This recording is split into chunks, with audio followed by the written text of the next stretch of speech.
Well, it's a good question. So let me first deal with this question. Basically, where did Cain get his wife? It's a common question that's asked. It was, I suppose, most famously highlighted during the Scopes trial of 1925.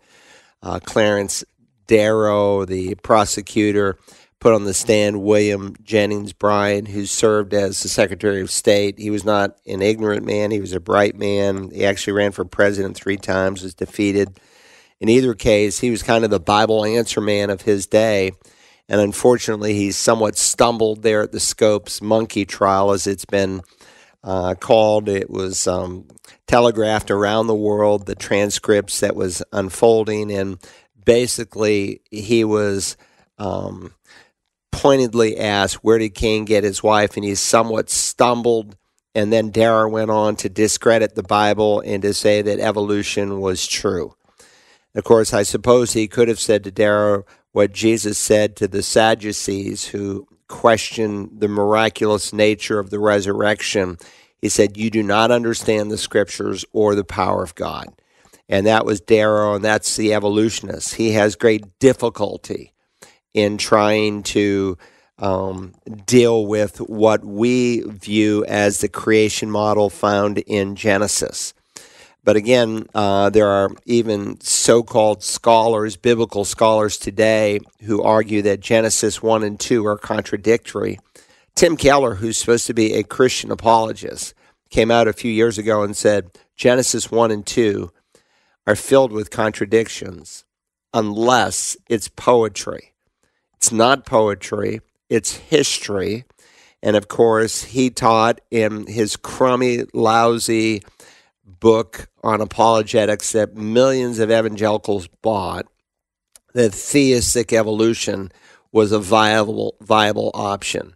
And so he didn't deny God as creator. He's just simply said that God used evolution to create the world. That's totally contrary to the biblical record, and it's totally contrary to what Jesus believed, and it's totally contrary to how Paul illustrates the work of Christ in Romans 5 and the one act of sin through Adam and the end results on both acts.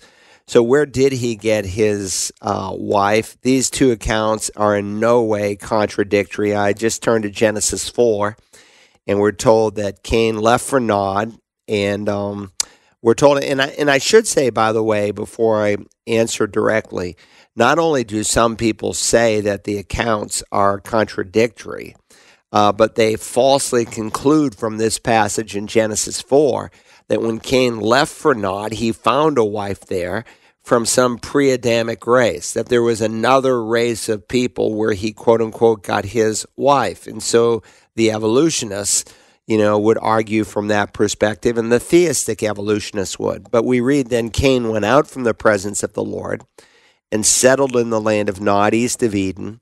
Cain had relations with his wife, and she conceived and gave birth to Enoch. Now, it does not say that Cain went to Nod and later found a wife there, but it's clear, I think, by the implication he already had a wife, and when he went to Nod, literally the Hebrew text says he knew her. The NAS interprets that word knew, and that he had relations with her. And indeed, it's a word of intimacy, of sexual intimacy that's taught in Scripture.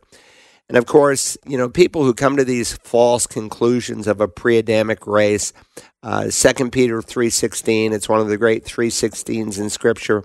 Peter speaks of false teachers who are untaught and unstable, and they distort the Scriptures to their own destruction.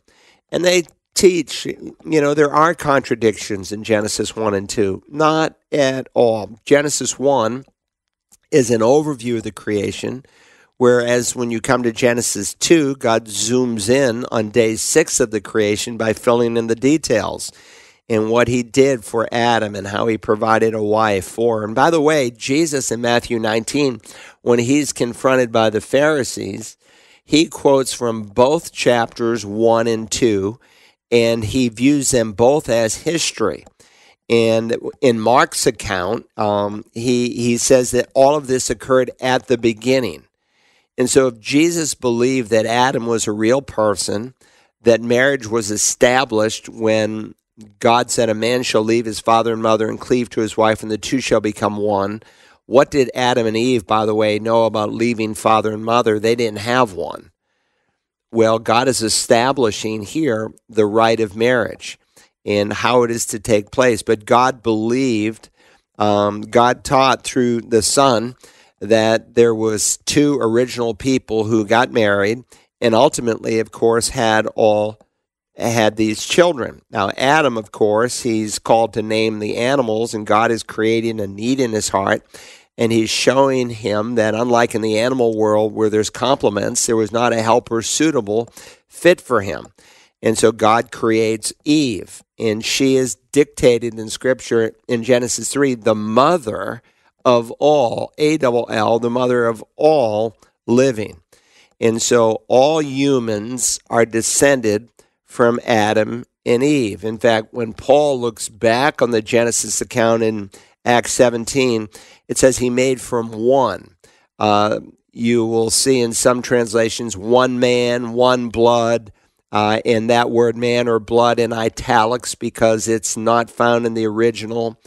But he's looking back at Adam. He made from one every nation of mankind to live on the face of the earth. So every person on the globe today is a direct descendant of Adam and Eve. So the question is concerning what we jokingly often call Mrs. Cain Adamson.